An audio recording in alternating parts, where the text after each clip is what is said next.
Bonjour, donc je suis Judith Régnier, je suis notaire et je suis spécialisée en droit de la famille, c'est-à-dire succession, divorce, contrat de mariage.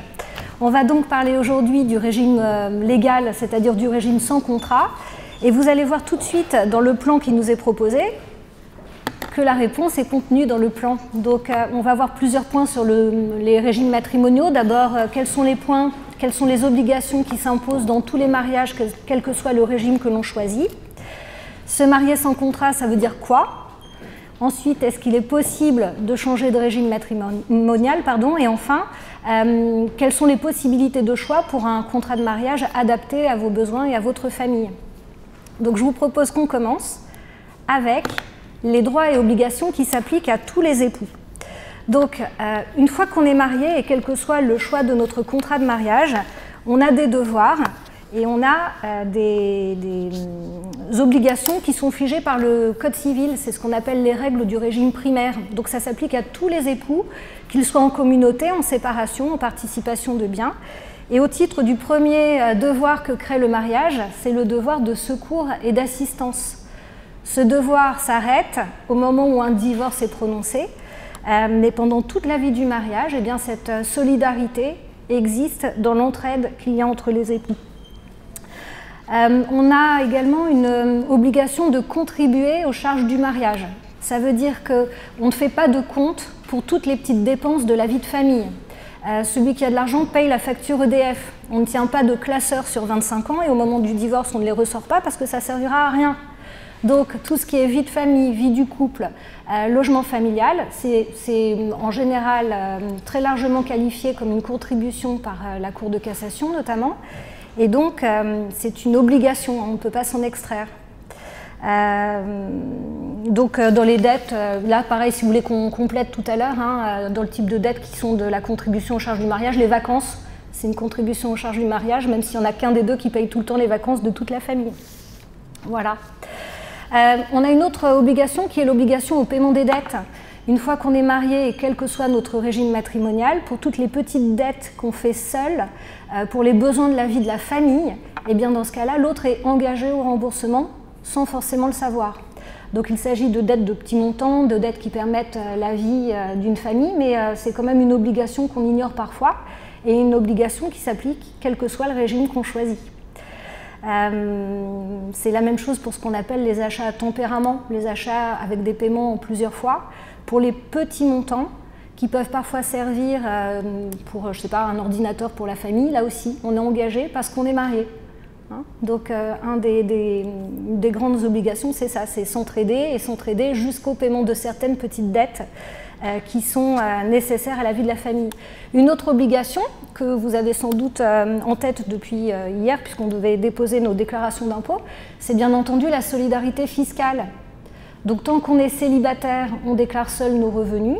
Une fois qu'on est marié ou une fois qu'on est pacsé, on doit forcément déclarer nos revenus ensemble, avec le choix pour la première année de déclarer séparément toute l'année, ou bien ensemble toute l'année. Avant, on avait un autre choix qui était vraiment économique fiscalement, c'était de déclarer seul jusqu'au jour du mariage, et du mariage à la fin de l'année, déclarer ensemble. Trop intéressant, c'est terminé, on doit faire le choix maintenant au moment de notre déclaration pour l'année entière. Voilà pour les obligations. Les droits qui vont avec le mariage sont d'abord des droits qui vont porter sur le logement de la famille. Donc le logement a une place à part dans le patrimoine des époux. Que ce logement appartienne aux deux ou à un seul des deux époux, on a vraiment une protection qui est forte. Une protection forte en matière locative, puisque le mariage rend l'autre époux locataire, par exemple, co-titulaire du bail, même s'il ne l'a pas signé lui en rentrant dans les lieux. Donc un seul signe le contrat de location, il se marie, le second devient co-titulaire du bail. On ne peut pas le mettre dehors en cas de décès notamment. En même temps, il devient co-titulaire du bail et donc des dettes éventuelles, et il est tenu au paiement des dettes pour la location du bien qui constitue le logement de la famille. On a également une autre obligation, c'est si l'un des deux époux est seul propriétaire de la résidence principale, il ne peut pas vendre tout seul, il faut forcément l'intervention de son conjoint. C'est-à-dire que le conjoint doit intervenir à l'acte de vente et dire je sais qu'on vend notre résidence, enfin la résidence principale de mon conjoint, dont la propriété est à mon conjoint, et je suis d'accord, j'ai connaissance de cette vente. Donc c'est vraiment un droit qui est super fort. Hein. Voilà. L'autre protection, c'est une protection qui est assurée par le Code civil depuis peu, depuis 2001 seulement, c'est la protection, le droit viager au logement, ou le droit temporaire au logement, qui permet à un époux de rester dans la résidence principale pendant au moins 1 an après le décès de son conjoint, et parfois, quand on ne fait pas de testament contraire, jusqu'à la fin de ses jours. Donc la protection du logement de la famille est vraiment très importante, très forte, et ça a vraiment une place fondamentale dans le Code civil pour protéger le conjoint. Que le bien soit acheté ensemble ou que le bien appartienne à un des 2 époux, hein, donc c'est vraiment extrêmement fort. On voit la protection du logement familial, on voit également les pouvoirs des époux. Quels sont les pouvoirs des époux? Eh bien, ils peuvent utiliser leurs gains et salaires comme ils le veulent, mais seulement après s'être acquittés des contributions aux charges du mariage. Donc d'abord on paye les factures, et après on dépense. Hein, ça, ce sont les pouvoirs qu'on a. Et sur les biens communs, eh bien les biens communs, c'est-à-dire des biens qu'on achète ensemble, et on va revenir sur la notion de bien commun dans quelques minutes, sur tous les biens qu'on achète ensemble à compter du jour du mariage quand on n'a pas de contrat, ou bien tous les biens qu'on achète en indivision par volonté quand on fait un contrat par exemple de séparation de biens, eh bien on peut les gérer seul pour le compte des 2, mais on ne peut pas le vendre seul quand il appartient à 2 époux. Je suis à peu près claire ou ça va? Ouais, ok, parfait. Pour tout ce qui est donation, là encore, il faut l'accord du conjoint. Même dans le cadre de la participation aux acquets, qui est un régime un petit peu mixte, on en parlera tout à l'heure, dans la participation aux acquets, on est séparés en biens pendant le mariage, et au moment de la dissolution, on mutualise l'enrichissement. Eh bien, un époux peut faire seul une donation, mais il faut l'accord de son conjoint pour que ce ne soit pas comptabilisé au moment où on fait les comptes de créances de participation entre eux. Donc, tous les actes graves nécessitent en général l'accord des 2, que les biens leur appartiennent seuls ou pas. Bon, après, avec des exceptions, hein, je vous donne des grandes lignes sur les choses importantes. Dans les autres droits, on a les droits successoraux. Donc, ce qu'il faut distinguer quand on se marie, c'est l'avis, le contrat de mariage, ou l'absence de contrat de mariage, et les successions, et là, sont 2 droits différents et autonomes. Donc ce n'est pas parce qu'on est marié avec un contrat de communauté ou un contrat de séparation qu'on est exclu au moment d'une succession, pas du tout. Le contrat de mariage, ça gère la vie. Les successions, c'est géré par les testaments ou les donations entre vifs qu'on pourrait faire, enfin donations pour cause de mort, pardon, qu'on pourrait faire, mais ce sont vraiment 2 choses différentes. Et on verra que ça a un impact tout à l'heure dans le choix d'un contrat, parce que parfois on imagine qu'en séparation de biens, on n'a aucun droit dans le patrimoine de notre conjoint, ce qui est absolument faux. On a tous les droits qu'un époux peut avoir dans la succession de l'autre, qu'on peut moduler, adapter, mais en tout cas on n'est pas exclu du patrimoine. On est juste autonome dans la gestion des biens de chacun des patrimoines. Donc succession, dans la plupart des cas, les époux sont héritiers l'un de l'autre. Le Code civil a prévu de manière assez récente, puisque ça date des années 2001 puis 2007, des droits pour le conjoint, des droits qu'il peut avoir à défaut de testament ou de donation en sa faveur. Et donc c'est devenu un héritier important dans la dévolution d'un patrimoine. On peut faire un testament, ce testament il peut augmenter les droits du conjoint, il peut aussi les réduire, voire les anéantir complètement. On peut anéantir tous les droits d'un conjoint par un testament authentique par exemple. Donc là aussi, on peut vraiment faire ce qu'on veut, on a une véritable liberté de ce qu'on souhaite laisser à son conjoint, quel que soit le régime matrimonial qu'on a adopté au départ. Dans les droits que vous avez le droit de vous faire des donations entre conjoints. Ce sont des donations que vous pouvez faire de votre vivant avec des conséquences qui peuvent être parfois embêtantes, puisque quand on est conjoint en concours avec des enfants, les enfants ont droit à une part obligatoire dans le patrimoine de leurs parents décédés, et la donation qui est faite à un conjoint peut être remise en cause au moment d'une succession, en fonction du nombre de donations qui ont été faites. Et bien parfois, les donations qu'on a consenties à notre conjoint peuvent être fragiles. Pour les donations entre époux, il y a des régimes particuliers. En fonction des dates, il y a des donations sur lesquelles on peut revenir, d'autres pas. Tout ça au moment où les époux souhaitent se consentir des avantages. Le notaire, en fonction de leur situation, de leurs besoins et de des conséquences qu'ils souhaitent obtenir, votre notaire vous donnera le conseil adapté à ce sujet. Pour les successions, on est complètement exonéré de droits, c'est l'intérêt d'être marié ou pacsé avec un testament. Pour les donations, on a un abattement fiscal qui est assez intéressant puisqu'il va jusqu'à 80 724 €, mais au-delà, on a une taxation qui est la même taxation que les droits de succession, donc 5, 10, 15, 20 sont des droits qui sont proportionnels en fonction du montant que vous recevez au-delà de l'abattement de 80 724 €. Autre droit, droit à retraite, pension de réversion. Donc en fonction des régimes, on peut avoir une pension au décès de son conjoint ou une quote-part quand on est marié en plusieurs noces. La pension de réversion, quand on y a droit, elle se ventile entre les 2 conjoints ou les 3 conjoints au prorata des années de mariage. Donc ça, c'est souvent important puisque certains époux imaginent, certains seconds époux imaginent qu'ils auront toute la pension de réversion de leur conjoint. Bah, pas du tout. Ça se ventile, même si on est divorcé en premier mariage. Eh bien, le premier conjoint a des droits également sur ce point de retraite, de pension de retraite. Dans les droits, alors je ne sais pas si c'est vraiment super, on a le droit d'ouvrir tout seul un compte en banque. C'est top, non? Même si on est en communauté, donc même sans contrat, on a le droit d'avoir un compte à son nom. Avant, il fallait que la femme soit autorisée, je vous rappelle. Voilà, pour les locations, on en a parlé. Pour la nationalité française, alors je ne sais pas si ce sujet-là vous intéresse ou pas. J'ai quand même un petit mémo dessus. Donc la nationalité française, elle s'acquiert notamment par le mariage, mais le mariage ne suffit pas.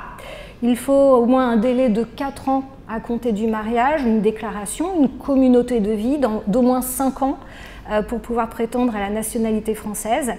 Et on doit également avoir en autres conditions une communauté affective et matérielle qui ne doit pas avoir cessé depuis que les époux sont mariés. Le mariage doit être célébré, enfin s'il est célébré à l'étranger, doit avoir fait l'objet d'une transcription, bien entendu, pour être reconnu valable en France. Donc voilà sur les droits que l'on peut tirer du mariage. Je vais maintenant vous parler du régime sans contrat. Alors sans contrat, ça peut sembler super simple parce qu'on ne fait rien et on est marié sous le régime de la communauté de biens réduite aux acquêts. La communauté réduite aux acquêts, c'est quoi? C'est au moment d'une dissolution, on va vérifier la consistance des patrimoines acquis à compter du jour du mariage, ce sont les biens communs, et ensuite on va voir également le patrimoine propre de chacun des 2 conjoints. On fait une différence entre ces 2 patrimoines, ou ces 3 patrimoines, biens propres, biens communs, parce que communs, on doit les gérer, ou en tout cas en disposer à 2, alors que sur les biens propres, on est seul, autonome, à gérer notre propre patrimoine. Donc communauté à 2, patrimoine propre, on est seul, sauf, comme je l'ai dit tout à l'heure, pour la résidence principale, si elle appartient à un seul des époux. Donc dans les biens communs, on a tout. On a les biens que vous achetez, on a vos revenus, on a les économies que vous faites sur vos salaires, on a également les fruits et revenus des biens propres. On vous donne un studio qui est mis en location, eh bien, vos parents vous donnent un studio, il est à vous, c'est un bien propre, les revenus du studio sont communs. Donc dès que vous avez l'argent qui tombe tous les mois, hop, communauté.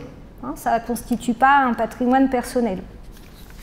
Dans les biens propres, eh bien, on comprend les biens que vous avez avant le mariage, vos économies avant le mariage.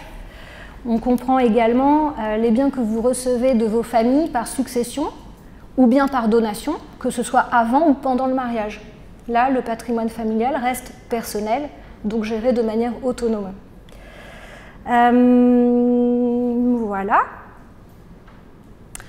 Pour tous les biens communs, un des époux peut gérer au quotidien seul les biens de la communauté, c'est-à-dire qu'il peut contacter un assureur pour réparer un dégât des eaux. En revanche, pour tous les actes de disposition, il a besoin de l'accord de son conjoint. Il faut être 2 pour décider de l'affectation qu'on fait d'un bien de communauté. Donc là, c'est dans le régime sans contrat, ou dans le régime de séparation, quand on achète un bien. Donc en indivision, on a besoin de l'accord des 2. Mais on peut gérer seul, souvent de manière tacite, avec l'accord tacite de son conjoint. En ce qui concerne la résidence principale, j'y reviens parce que c'est vraiment essentiel. Je vous rappelle donc que tout ce qui est résidence principale, qu'elle soit propre ou commune, nécessite l'accord des 2 époux. En ce qui concerne les dettes, en communauté, eh bien, les époux sont tous les deux solidaires des emprunts qui sont contractés par les deux ou par un époux seul. Donc dans ce cas-là, c'est le gage du créancier qui va changer. Lorsque les deux époux contractent un emprunt, leurs créanciers ont des droits sur tout le patrimoine de communauté et sur le patrimoine personnel de chacun des époux contractants. Lorsque un des deux époux n'a pas donné son accord à un emprunt, alors dans ce cas-là, les créanciers ont des droits sur tout le patrimoine, sauf les biens propres de celui qui n'a pas contracté. Donc vous voyez, quand on est en communauté, on a une masse qui est vraiment très étendue et qui peut servir de gage à des créanciers éventuels. C'est souvent pour cette raison-là qu'on propose souvent des contrats de mariage, notamment pour l'activité ou la vie professionnelle des époux. Ça permet comme ça de cantonner le risque à un seul patrimoine et pas d'étendre le risque à un patrimoine plus global. De la même manière, pour les cautions, les emprunts qui seraient souscrits sans l'accord des deux conjoints, on a cette distinction, tout sauf les biens propres de celui qui n'a pas participé et donné son consentement. Donc, comme souvent on découvre en cours de mariage le risque financier lié à la communauté, on peut souhaiter changer de régime matrimonial. On va regarder ça tout de suite. Changer de régime matrimonial, ça peut être très simple, ça peut être très compliqué. On va partir de la première hypothèse simple. Vous êtes marié depuis plus de 2 ans, condition obligatoire.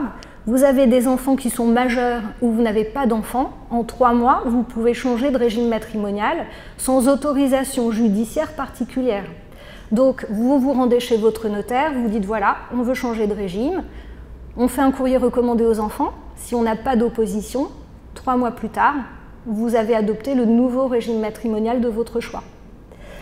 Lorsqu'on a des enfants mineurs, en revanche, la procédure est bien plus compliquée. Elle est plus compliquée parce qu'on a l'intervention du juge aux affaires familiales, du juge des tutelles, qui va s'assurer que le changement de régime matrimonial est bien dans l'intérêt de la famille et qu'il ne laisse pas l'intérêt des enfants mineurs. Donc ça nous fait intervenir une décision de justice, donc un avocat pour présenter la requête, et ainsi la procédure est plus longue et plus coûteuse.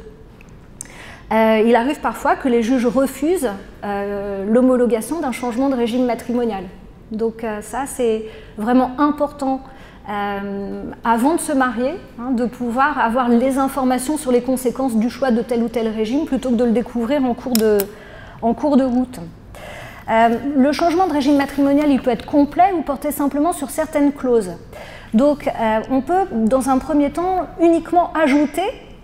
Alors je dis uniquement ajouter parce qu'on va mettre des petites clauses particulières, mais c'est un vrai changement de régime matrimonial quand même. On peut ajouter des clauses de prélèvement moyennant indemnité. On peut dire, en cas de décès, je souhaite que mon conjoint prenne notre résidence principale, en tout cas ma part de résidence principale.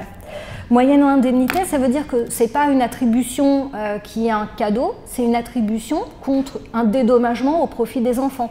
On appelle ça une soulte. Donc ça, c'est une première clause possible.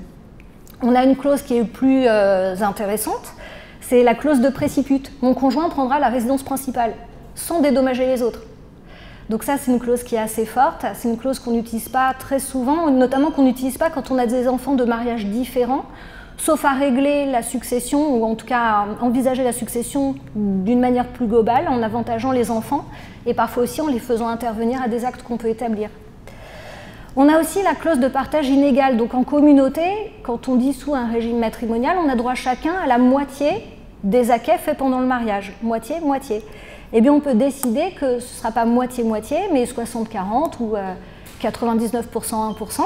Ça c'est tout à fait possible dès lors que les conventions sont figées dès le moment du changement de régime, voire même en amont, au moment du régime contracté à l'origine du mariage. On a enfin des clauses d'attribution intégrale, mon conjoint aura tout, mes enfants n'auront rien, ou plus tard. Et enfin, on a des clauses d'apport en communauté, là on est propriétaire de biens avant le mariage, et bien on peut décider de les apporter à la communauté qu'on fera ensemble. On peut même décider que les biens qu'on a apportés à la communauté reviendront exclusivement à notre conjoint. Donc on a vraiment des possibilités de moduler et adapter les régimes matrimoniaux, les contrats de mariage ou les changements de régime matrimoniaux en fonction des besoins de chaque famille et avec bien entendu des précautions, Précaution parce que la communauté universelle, souvent, les gens viennent nous voir parce qu'ils veulent absolument ça. Ce n'est pas toujours une super idée. La communauté universelle fait qu'on a une seule succession et pas deux. Au lieu d'avoir des droits dans la première succession avec une fiscalité progressive et des droits dans la deuxième succession avec une fiscalité progressive, on se prend le pack en une fois. Ce qui fait que les droits, en tout cas au niveau de la fiscalité, c'est vraiment pas du tout avantageux pour les enfants. C'est également une mise en garde qu'on fait auprès de nos clients qui veulent avantager un conjoint qui peut l'être vraiment par des donations au dernier vivant ou par des testaments. Donc on essaie de moduler, on essaie de trouver des solutions qui soient à la fois équilibrées, c'est-à-dire on protège à fond le conjoint, mais on protège aussi les enfants. Il faut essayer de trouver toujours l'accord entre les intérêts de chacun. Donc en cours de mariage, c'est possible de changer de son fusil d'épaule. Au bout de 2 ans, je ne sais pas si je l'ai dit, il faut vraiment 2 ans d'application du régime matrimonial avant d'avoir le droit de changer.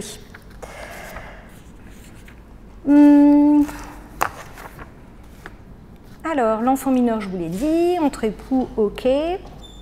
Je vais vous parler des époux qui sont des globetrotters. Pour tous les époux qui sont mariés après le 1er septembre 1992, sans le savoir, quand ils vont vivre dans un autre pays que le pays où ils se sont mariés, au bout de 10 ans, sans le savoir, ils changent de régime matrimonial. C'est-à-dire qu'on se marie en France, puis on va vivre au Royaume-Uni pendant 10 ans. Au bout de 10 ans, hop, on est sous le régime légal du Royaume-Uni qui est la séparation de biens. Donc là, on peut neutraliser ça en mettant pareil, en faisant un contrat de mariage et en désignant la loi française. Ce qui évite comme ça d'avoir des changements, ce qui évite les changements à la fois non connus, en tout cas pas intégrés, et ça nous évite de liquider plusieurs régimes matrimoniaux pour un même patrimoine.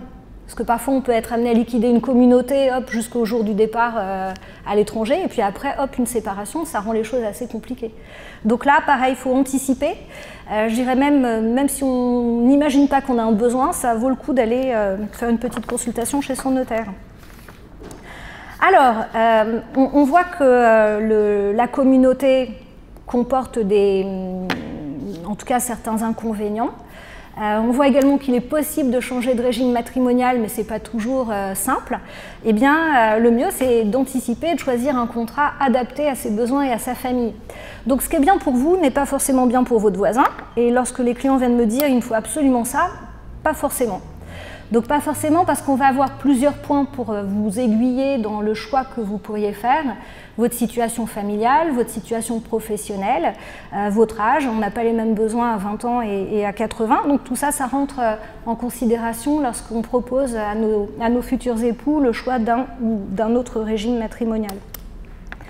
Je vais quand même vous parler de la communauté de biens meubles et acquets.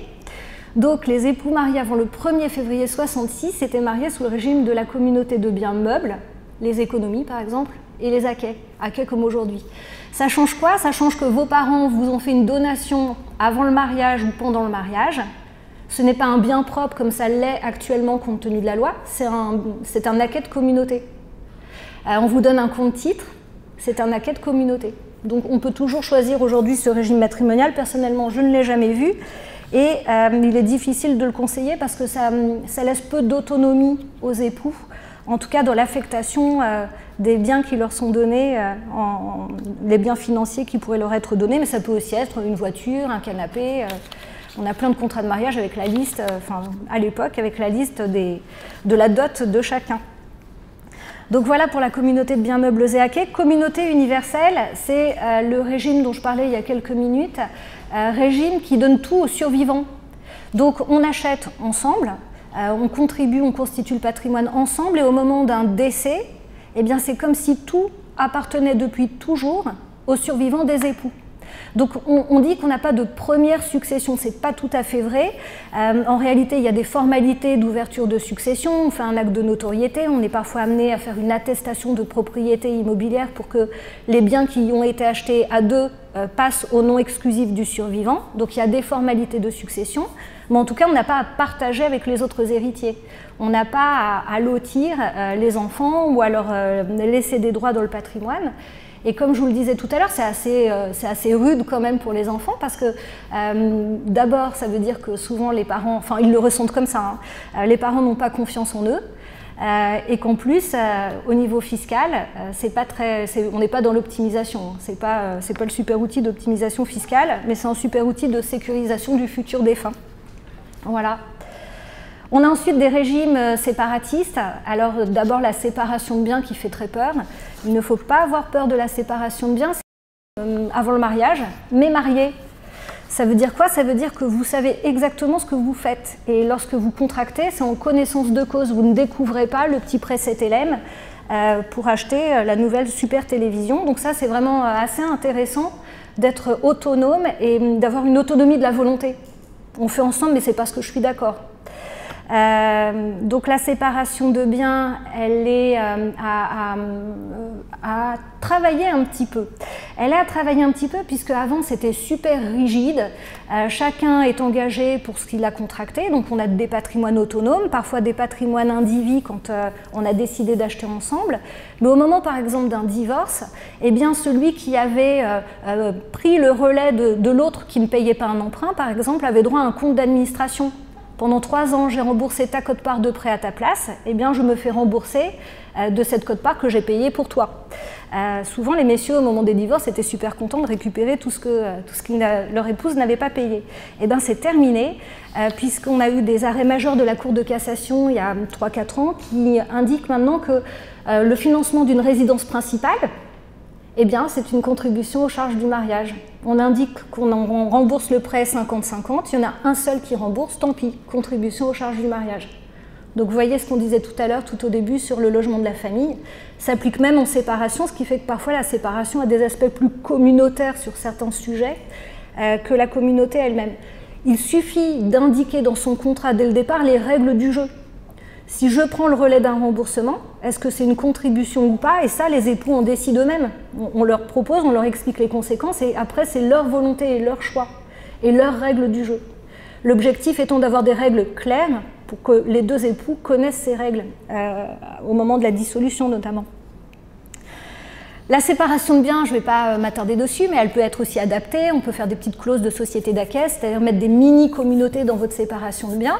Donc parfois, les futurs époux sont plutôt hyper communautaires, nous on ne peut pas laisser faire. Parfois c'est vraiment trop important et on ne peut pas laisser les époux se marier sans contrat ou avec une communauté. On leur propose de mutualiser un petit morceau de leur patrimoine, comme par exemple leur résidence principale. Et là, on met les choses au clair par rapport aux arrêts de la Cour de cassation. On décide tout de suite comment seront analysés les remboursements faits par l'un ou par l'autre ou pas. Contribution aux charges du mariage ou pas. On peut mettre plein de clauses, les mêmes clauses que dans une communauté adaptée, c'est-à-dire on peut mettre des clauses de partage inégal, des clauses d'attribution intégrale. Voilà, c'est assez souple et on peut être malgré tout assez créatif dans ce domaine-là. C'est pas toujours bien non plus, hein. Donc là encore, il faut vraiment connaître la situation familiale des époux et aussi leur situation patrimoniale pour proposer des choses vraiment adaptées et sur mesure. La participation aux acquêts.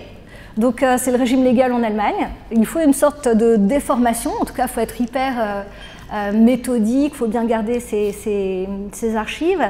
La participation aux acquêts, c'est super. Donc philosophiquement c'est top parce que pendant le mariage on est séparés en biens, on peut arbitrer soi-même son patrimoine, on peut faire des dettes et protéger le patrimoine de son conjoint. Et au moment de la dissolution, eh bien, on mutualise l'enrichissement. Celui qui s'est le plus enrichi fait participer l'autre à la moitié de son enrichissement. Donc là, comme ça, sur le papier, c'est super. Dans la vraie vie, c'est beaucoup plus compliqué. Donc ça nécessite quand même une certaine organisation des époux, ça nécessite qu'il n'y ait pas trop de flux financiers, il ne faut pas qu'ils se prêtent de l'argent ou des choses comme ça, autrement ça devient carrément compliqué. Cela étant, il y a certains époux pour lesquels c'est vraiment une vraie proposition à leur faire, puisque certains sont très réticents à la séparation pure et simple, et la participation aux acquêts, ça permet vraiment d'avoir une sécurité, notamment par rapport aux dettes professionnelles, et une mutualisation de l'enrichissement. Alors là encore, on découvre parfois au moment d'un divorce qu'on n'avait pas envie de mutualiser. La société d'acquêt, c'est cette mini-communauté dont je vous parlais tout à l'heure et qu'on peut mettre dans un contrat de mariage ou dans un changement de régime matrimonial. Cette société d'acquêt, c'est une mini-communauté, on y met assez peu de choses. C'est-à-dire que plus on y met des choses et plus on est en communauté. Donc souvent, c'est pas mal de restreindre cette société d'acquêt, soit par exemple à une résidence principale, Soit, moi j'ai eu des époux qui avaient un fonds de relieur d'art et c'était les enfants n'aient pas à payer à l'autre le droit de continuer à exercer son activité dans ce fonds. Donc voilà, ça peut être pas mal. Maintenant, si on y met la résidence principale, la résidence secondaire, le livret A, le codévi et le véhicule, bah autant faire une petite communauté restreinte. Mais vous voyez, on peut vraiment être créatif au moment d'un contrat de mariage. Même s'il y a plutôt communauté, séparation, hein, on peut quand même adapter les choses dès lors qu'il y a un contrat. Quand il n'y en a pas, on n'a pas de liberté. Quand on est en communauté, c'est un peu comme si on avait une commode avec un seul tiroir. On a beau mettre ses chaussettes d'un côté et l'autre de l'autre, il n'y a jamais qu'un tiroir. Quand on est en séparation, chacun a le sien et on peut mettre ses chaussettes où on veut. Donc c'est vraiment très intéressant de garder une liberté. Et donc voilà, donc ça nécessite de passer chez votre notaire avant de vous marier. Parce qu'après, c'est trop tard, c'est 2 ans. Voilà. Donc, je vous ai fait un petit topo rapide. Ce que je vous propose, c'est qu'on échange avec des questions ouvertes. Je réponds volontiers, pas de problème.